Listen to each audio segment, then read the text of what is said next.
اوكي تفضلوا. والعصر إن الإنسان لفي خسر إلا الذين آمنوا وعملوا الصالحات وتواصوا بالحق وتواصوا بالصبر. اللهم اجعل هذا الجمع جمعا مرحوما والتفرق بعده تفرقا معصوما ولا تدع فينا شقيا ولا محروما. اللهم آمين.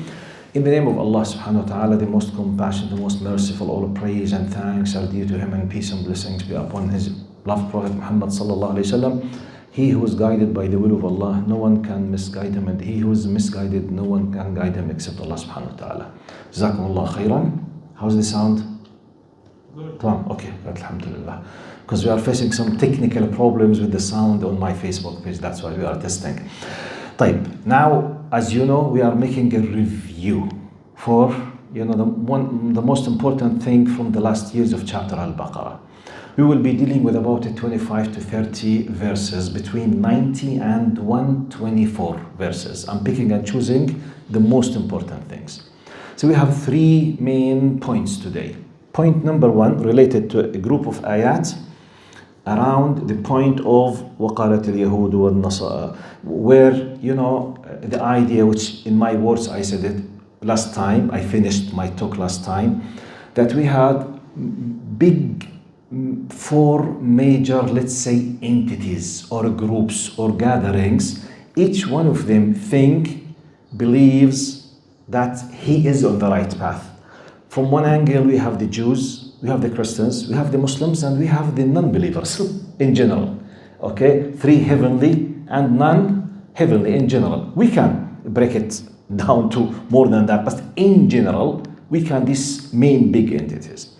So one of the big questions that we asked last time, and I dealt just quickly with it, which is, Allahumma salli ala Sayyidina Muhammad. How do we deal with this point in this dunya and in the akhirah? The major thing, as I told you, before we discuss anything, we need to know in Islam, as Muslims, لا إكراها في الدين. لا إكراها في الدين. No compulsion in religion. Does this mean a Muslim, nice, cute, cool Muslim, should believe that everyone is on the right path? No compulsion in religion. Does it mean, I'm using the mentality of the liberal people now, which is, you have no right to exclude others. Excuse me? The idea of exclusivism and inclusivism, they use it. I said, because mainly people who follow religions, they are accused of this, that on what base you believe that you are right and someone else is wrong? Is this a big question or not? Actually, it's not a religious problem, it's a human problem. Forget the religious people. I just want to share with you how to discuss out of mercy, to tell the people that sometimes they are brainwashed.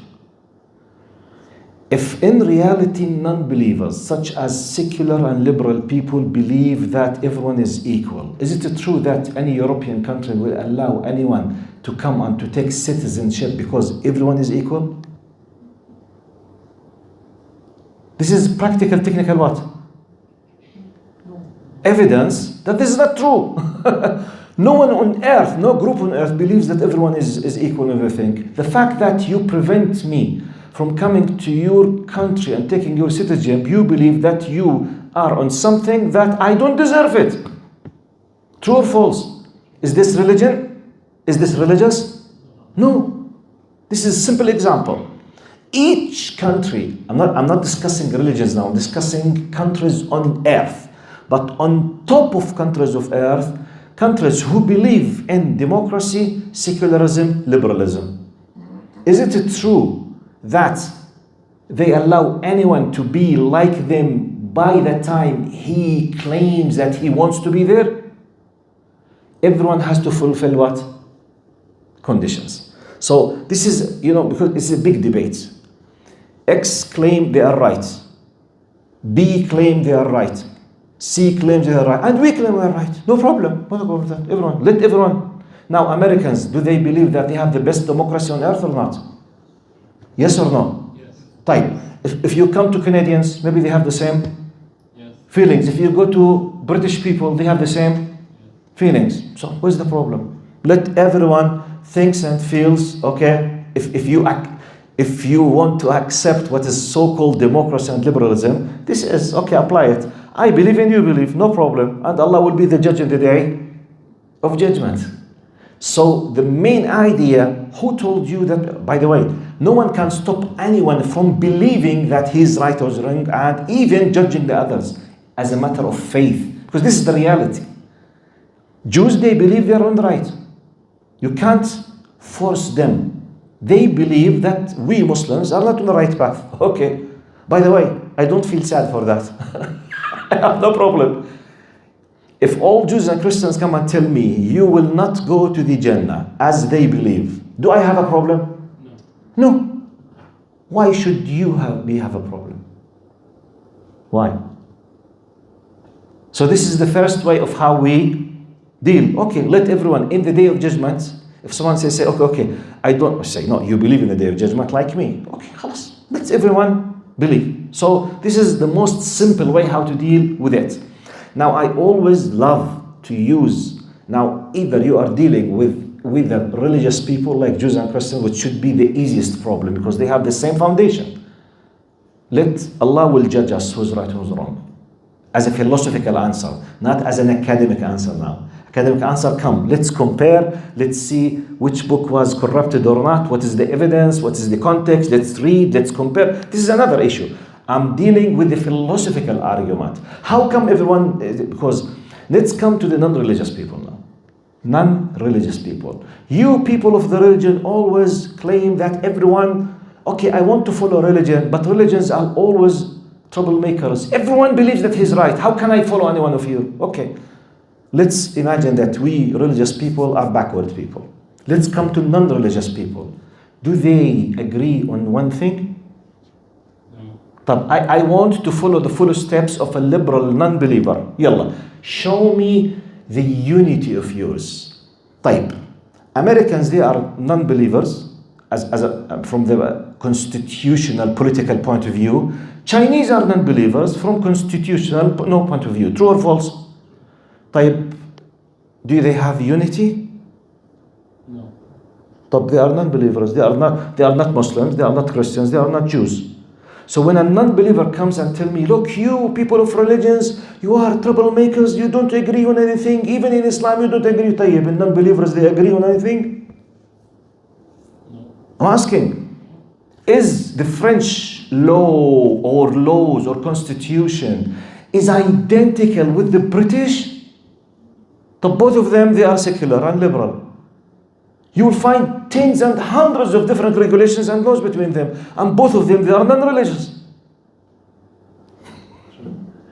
So it's a human phenomenon. So don't waste your time with anyone who's trying to have this argue with you. Because always we became accustomed with just being attacked. Okay, you'll be, no, wallahi, no, we are the nice people. Habibi, this is a human phenomenon. Don't waste my time. I believe I'm right. You have the right to believe you are right. If you want, let's come to discuss why I believe I'm right. This is another discussion. But the philosophical base should be clear in your face. Even with non-believers.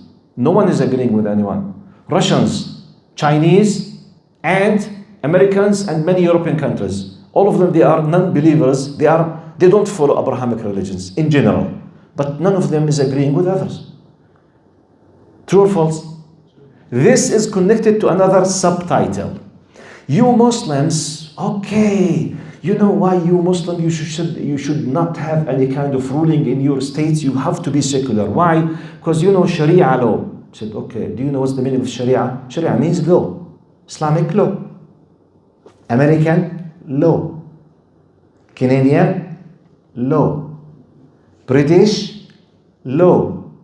French law. Chinese law. Russian law. Christian law. Jewish law. Islamic law. Where's the problem? Each group of people, religious, ethnic, political, they have their own laws. Do they agree and share everything? It's impossible. I challenge. Whether a comparison between ethnicities, or political entities or religions. It's impossible that big two entities to share all types of laws, even with the top secular liberal countries, like the examples that I said now. Let's take France, Britain, Canada, and United States. Do they have the same laws? I'm not discussing religion now. Laws. Commercial law, taxation law. Do they have the same? No. How to calculate your tax? Is it the same law? Penalty law, traffic law. They don't have the same. Why you feel it's a big issue of Muslims? They have their own law, for God's sake. Is it a complicated question? You need to be prepared when someone asks you, but I remember myself, one of the very interesting things, when I was about to have my full G license test, it's a full G.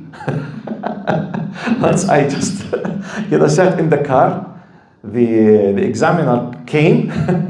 She was a lady, very nice. So once she saw my name and she realized from my accent and she realized that I'm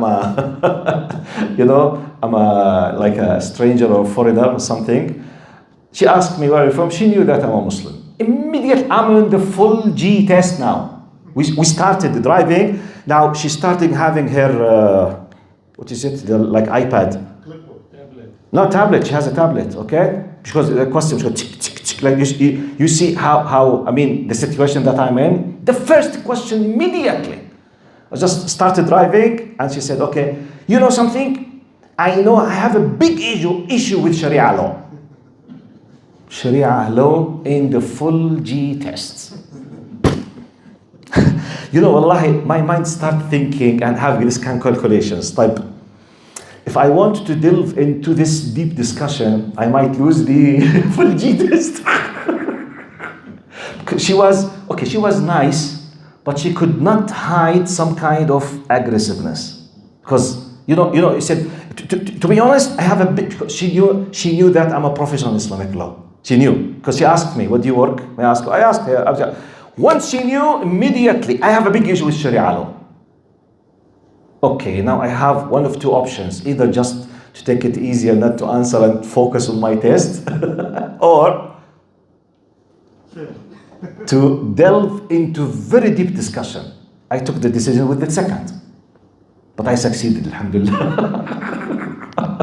It was a very hot and nice discussion. But the first question I asked her, she was a white Canadian. I asked her, do you have an idea what does the word Sharia in Arabic mean? She said, no. I said, it means law. She said, what? I said, you are asking me that you have a problem with the law of the law. She said, what? Because Sharia law means the law of the law. It's just an Islamic law like any country, any group, any religion. It's just a law. We have our own laws. Wherever you go, any group of people, they have their own laws. Then I started explaining. She started asking me about the niqab, about the hijab, about women's rights, about chopping the hands. Full G test.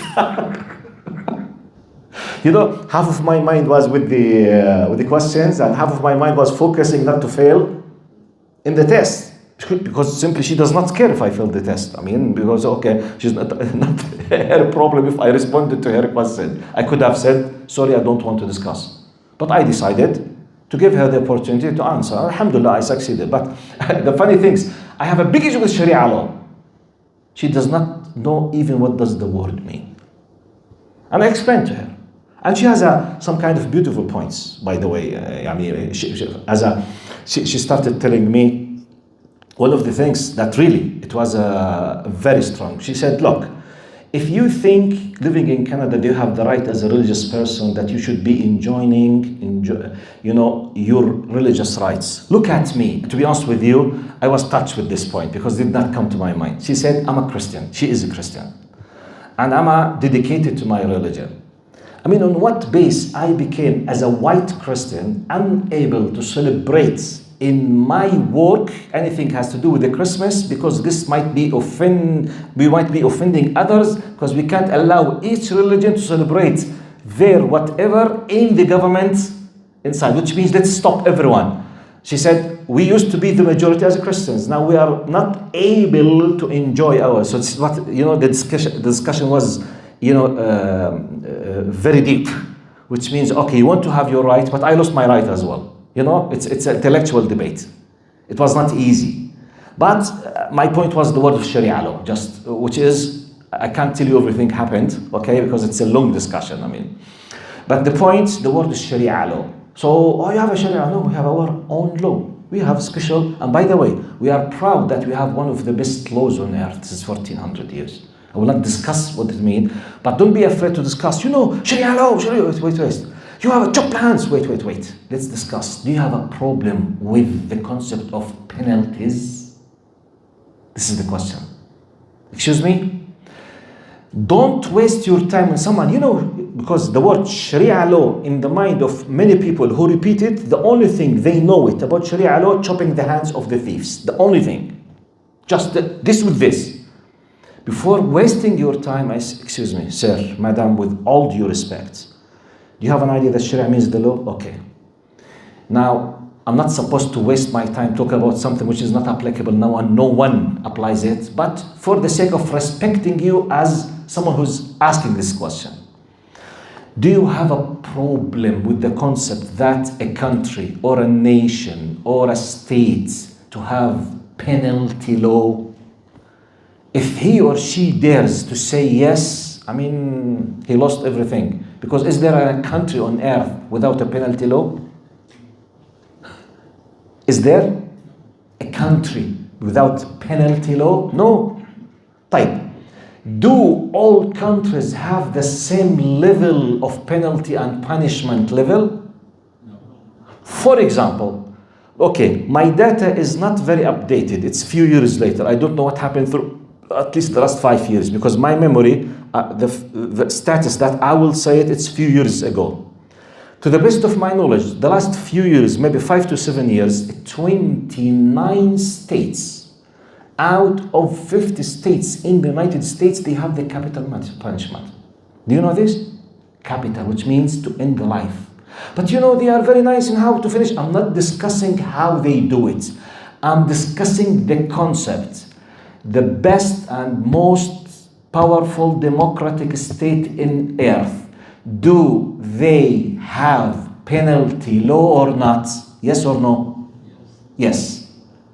29 states. But it depends on the crime. I'm not discussing, do they accept with all liberal, democratic, human way of thinking the fact that someone deserves to lose his life or not? Yes. Here's the discussion. So now you go to North Korea, they have another standard of their penalty law. China, Russia, Switzerland, France, Germany. So, but all of them, they agree on the concept. Everyone has the right to decide how to apply his what? Law.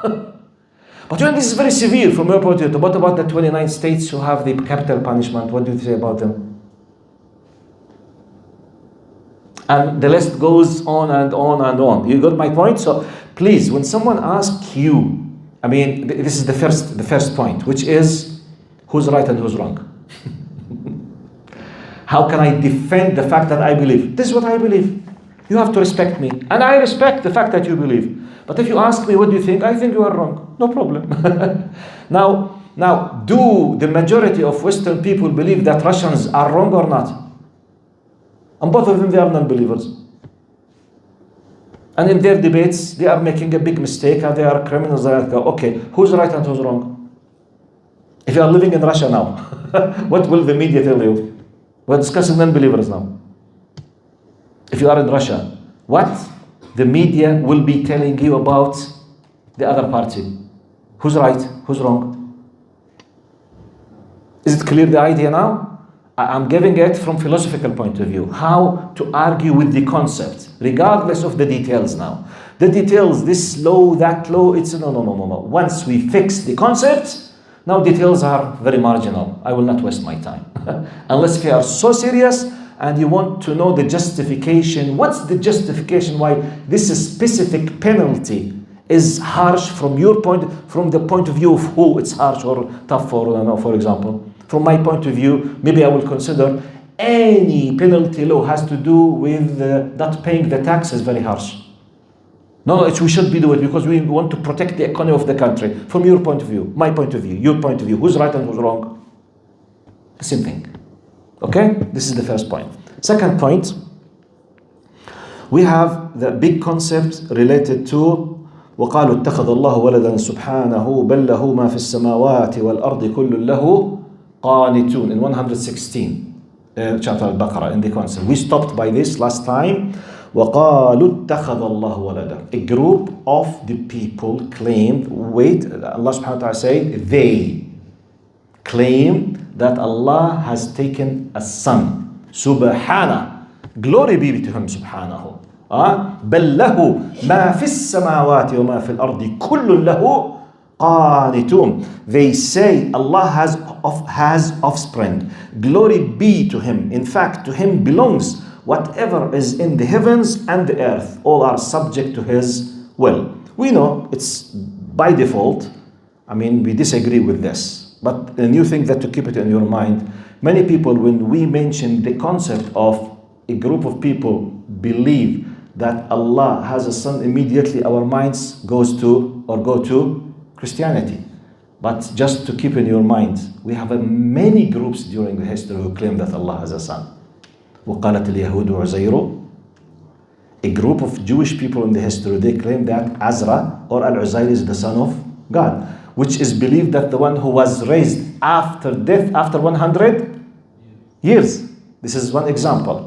Now, Jesus Christ, the Son of Lord, or God's incarnate, or God's incarnation is a very well known. But many people, they don't know that it's not just like this.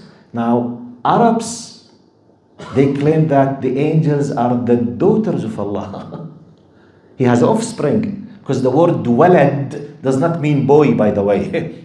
No. For example, I have awlad. When I say in Arabic, the word walad, it is applicable on a male or a female as long as, he was given a birth. So it's applicable on males and females. The Arabs in the ignorance time, they claim that the angels are the daughters of Allah. طيب. Many people, they don't know that pharaohs, Greek and Romans, all of them, they used to have this faith. Hindus, Jews, Christians, Arabs, Pharaohs, Greeks and Romans. All of them, they have this. It's, by the way, it's a worldwide phenomenon. But what is most familiar to us is Christianity. Just for your information, very quickly. When you speak about Europe, the latest, we have what is so-called Judeo-Christian culture. Before that, it was the Greco-Roman culture. Now, when you go to Greece, ancient Greece, basically, the supreme god or the chief of gods or the king of gods, which is Zeus. And by the way, Zeus was the son of a more powerful god. Then he managed to rebel against him, he finished him, then he distributed the kingship of the world between him and his siblings, according to the Greek mythology. Now, my point, Zeus, who's the king of gods and the most powerful, and who is in charge of law, discipline, justice, and all this, he was the father of Hercules on earth. Yes? The same thing, Hercules is the son of Zeus, the chief of gods. Type. The same thing is applicable on Jupiter. Who's Jupiter? Jupiter, the Roman Zeus, the chief of gods, the supreme god, who used the one who's in charge of the Roman state. The same thing, he has many sons. So it's not something new. So you need to know, I'm just paying your attention when I say وَقَالُوا اتَّخَذَ الرَّحْمَنُ وَلَدًا. This is a worldwide phenomenon in Islam. It came that this is completely unacceptable and rejected, and if you believe in that, you will lose your faith in Islam. So it has nothing to do just with Christianity, okay? It has to do with what? Worldwide culture. Type. I remind you, this is half of the point. Second half of the point. The most important, why Muslims reject completely any possibility, and we can't tolerate accepting any possibility that God has a son. What is the base of that? If you remember, we go to the departure point, which is the concept of tanzih. And this is very important. Very important. Please keep it in your mind, because this will help you to solve many other problems. Tanzih means, by the way, tanzih in Arabic cannot be translated in one word. There's no equivalent for it in English. Tanzih can be, as a beginning, we can use to glorify God.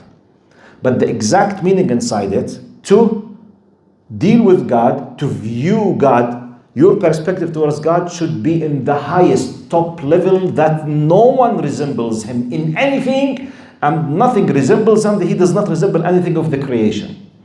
The concept of tanzih is based on the following idea. God is the creator, everything else creation. Creation is based on defaults and, on the defects and weakness. Please memorize it. The existence is consisted of just two things: creator, creation. Everything of the creation is created on the base of defects and weakness. The one who does not have weakness and defects is the creator. So therefore, resembling tashbih, anything from the creation with the creator in Islam, you are insulting the creator. Period. Close the file. In a very simple word. Now, one of the examples, a son or a daughter or a man or whatever, or a king. We, as a human beings, we are part of the best of the creation. Yet, we have what? Long list of what? Weaknesses. One of our, how do we define weakness? Weakness basically comes from the base of need. If you need, you are weak. That's why one of the most important chapters in the Quran, Surah As-Samad. قُلْ هُوَ اللَّهُ أَحَدٌ Allahu Samad. Say Allah is one. Okay, then He is As-Samad. As-Samad means القائم بذاته غير المحتاج لغيره. The one who is sufficient by himself to himself, who does not need anyone or anything. We need others. We need Allah. Without Allah creating us, we can't create ourselves. Without our mother's wombs, we can't exist in an environment to be given birth. Without oxygen, we can't breathe, we die. Without water, we can't live, we die. Without food, we can't live, we die. Without sleep, we can't live, we die. Without, which means we need, which means you are weak. Defects. So when you say Allah is like a man or a person is like Allah, in reality, technically in Islam, you are insulting God. This is the deep explanation of rejecting such a faith. Clear? I mean, without any kind of details. That's why we understand when Allah says, وَقَالُوا اتَّخَذَ الرَّحْمَنُ وَلَدًا. Okay? اللهم صل على سيدنا محمد. الآية بَلْ لَهُ مَا فِي السَّمَاوَاتِ. Allah is showing His power now. How you dare to claim this? Because the walad or the offspring is part of our needs. Part of our needs and weakness, by the way. By the way, we human beings, from one angle, it's fitra, it's nature. From one angle, it's nice. But deep inside, it's what? Need. You need someone to play with. You need someone to love. You need someone to take care because you need someone to take care. You need someone to help you in your work. You need someone to protect you. You need someone to be proud of. You need someone to be powerful. You need. Allah has no needs. So the whole idea of offspring is based on need. Need means weakness. Is it clear? So, by the way, if we have this, خلاص, we understand. Then you make analogy to other things, inshallah, بإذن الله. سبحان الله تكاد السماوات يتفطرن وتنشق الأرض هدا. Can you remind me with it? أن دعوا للرحمن ولدا. بس the first one. تكاد السماوات يتفطرن وتنشق الأرض وتخر الجبال هدا. And look how Allah is explaining. تكاد السماوات يتفطرن وتنشق. Look to the sound of the verses. It shows the anger of Allah subhanahu wa ta'ala. تكاد السماوات يتفطرن وتنشق الأرض وتخر الجبال هدا أن دعوا للرحمن ولدا وما ينبغي للرحمن أن يتخذ ولدا. Allah is showing, in this expression, the anger of Allah on those who claim that Allah has a son. Because Allah has a son is not just a theoretical philosophy. It's an insult for Allah. From Islamic point of view. I'm explaining to you as Muslims why this is completely unacceptable and make anything an analogy compared to it. Wallahu a'lam. The last one, which is the third one, Allahumma salli ala Sayyidina Muhammad, which is 117 between 114 to 124. We have the most important ayah. وقال الذين لا يعلمون لولا يكلمون الله أو تأتينا آية. They were insisting, where is your God, O Muhammad? Why this God does not speak with us directly? Which reminds you with لن نؤمن لك حتى نرى الله جهرة فأخذتهم الصاعقة. A group of them, they said, we will not believe on you with their prophets till we see God physically, direct, face to face. Now in another context, وقالوا لولا يكلمون وقال الذين لا يعلمون. Now those who do not know, they say, why Allah does not speak with us directly? لولا يكلمنا الله أو تأتينا آية. Because, or a sign that comes directly as we ask. Because they used to ask different things. ذكروني بالآيات أو نفجر لك من الأرض ينبوعا أو ترقى في السماء. What's the beginning? حتى الله يجزيك. وقالوا لن نؤمن لك حتى تفجر لنا من الأرض ينبوعا أو تكون لك جنة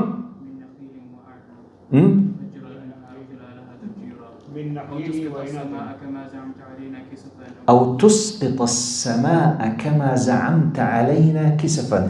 You make, heavens as cuts and pieces, you let them come down on our faces. And the last one?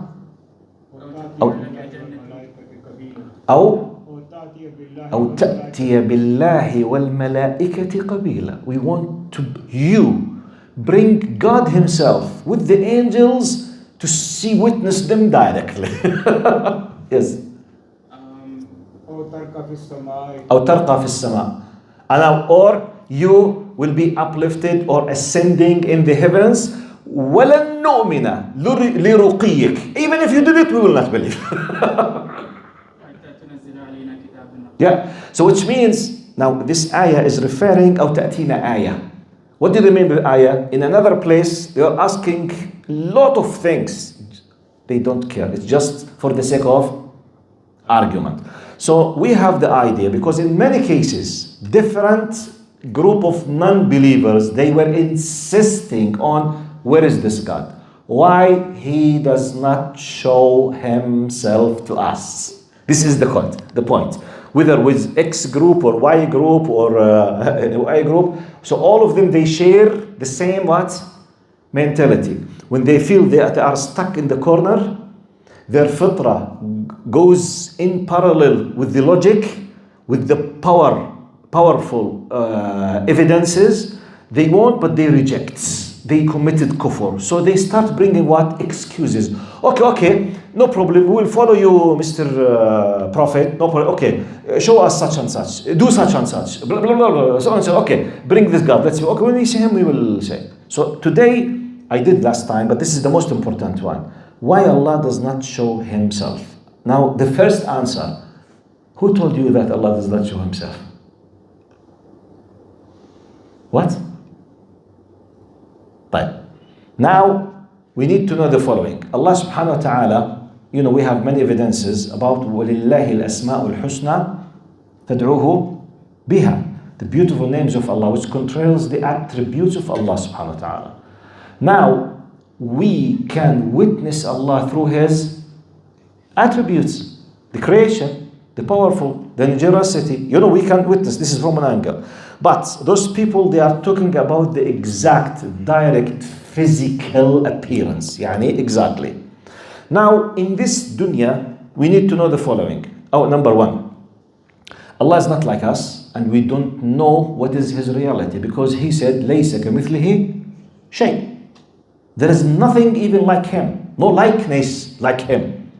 How? We don't know. We don't know His exact, because our reality basically that we are bones and flesh. Okay? Part of our reality that we've been created. Another external power created us. We believe that it is Allah. None of us created himself. Can anyone claim that you created yourself? No one can. Okay? This is the cause and the reason. طيب. Now, part of our reality is that we are شو معنى كائن عاقل بالإنجليزي؟ كائن عاقل. ايش؟ logical. مش عارف الترجمة الفلسفية لها بالعربي بعرفها. كائن عاقل. Intellectual, logical, intellectual being. Okay? So, we know that we have powerful intellect. Part of our reality, we have bones and flesh and blood. Part of our reality, that we become tired. Part of our reality, that we have limitations in our power. Part of our reality, we can't fly without the aid of other devices. Part of our reality, we can't live in the water like fish. Part of our reality, we can't run with the speed more than 20 or 30 kilometers an hour for a limited time. This is part of our what? Reality. We have simple part of our reality that we have nothing about it, which is the spirit.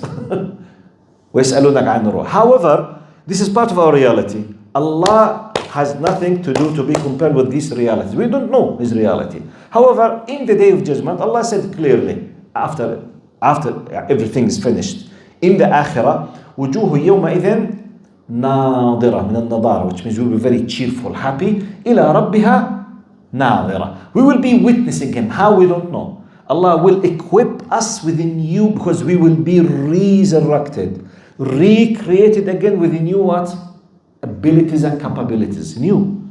How we will rise, I don't know. Now, we have a lot of things that do exist.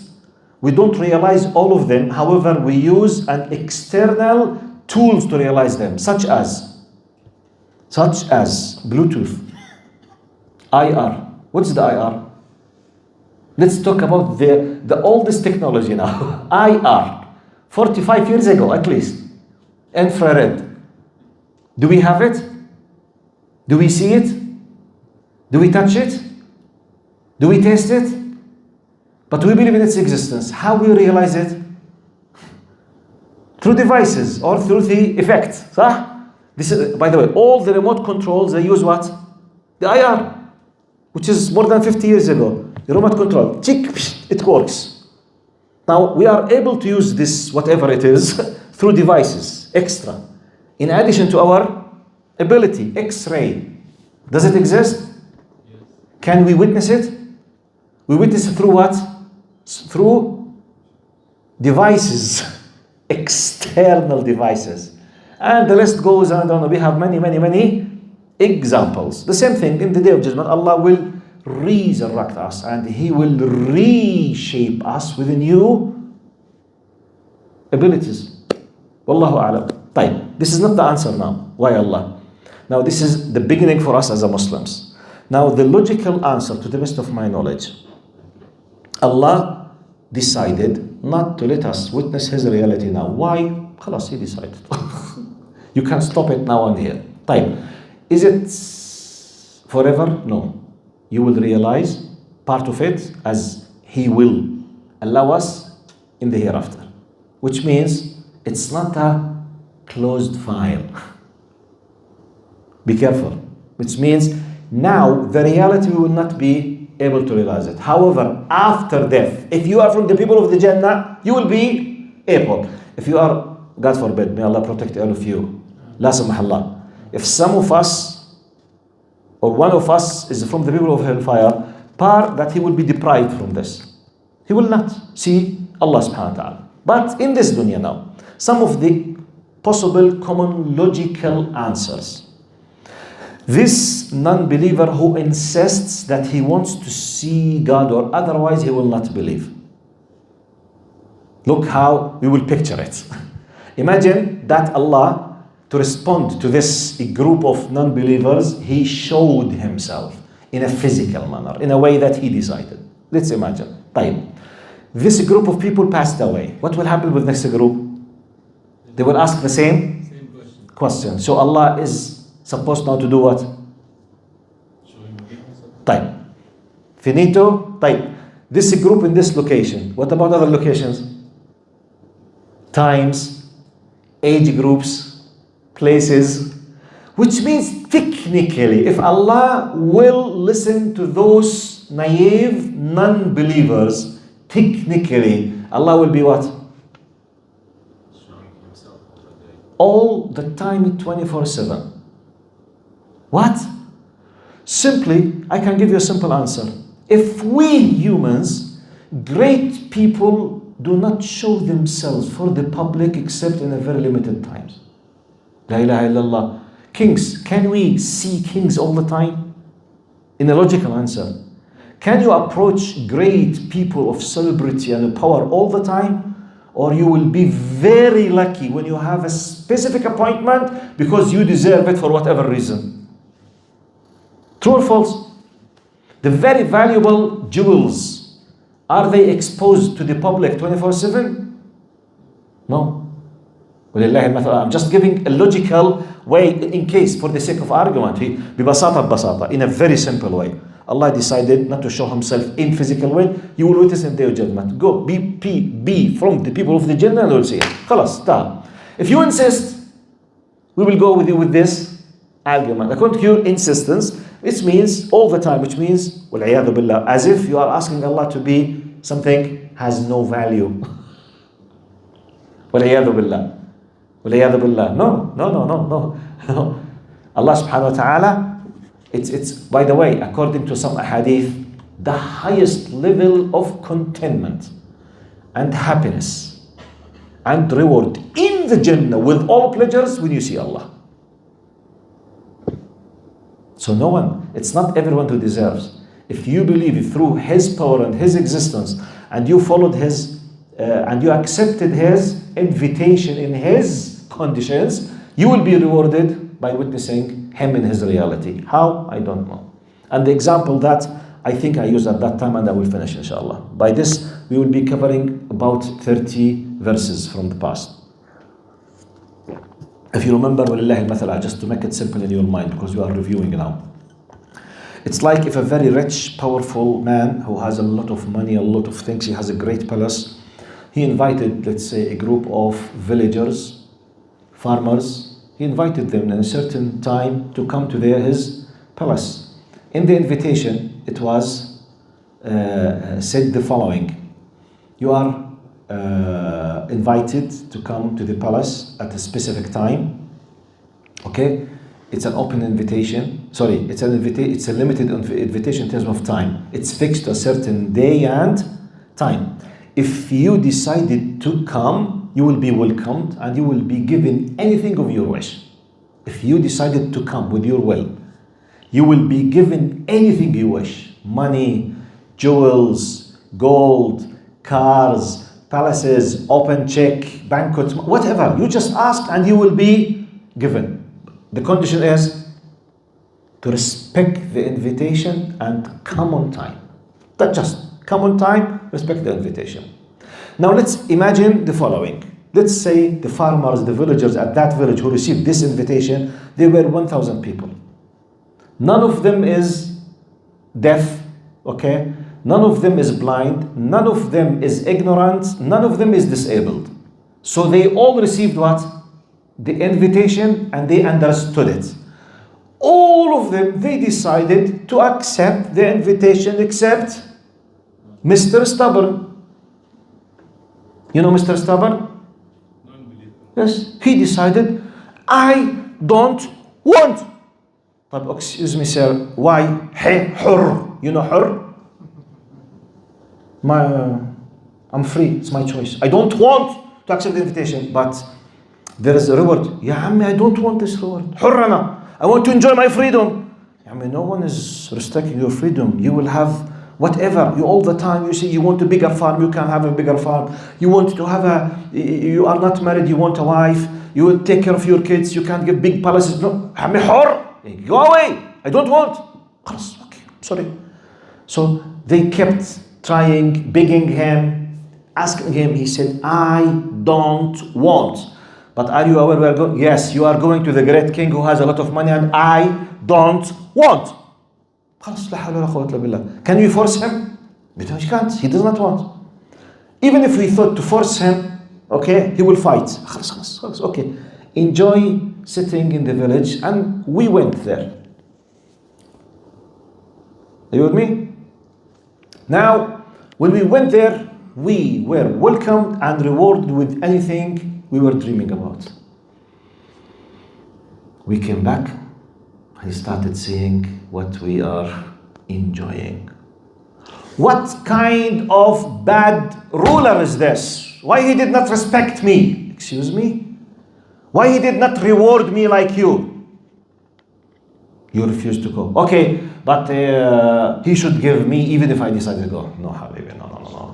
This is too much now. Please shut up your mouth. Please, out of respect. You were invited, you rejected.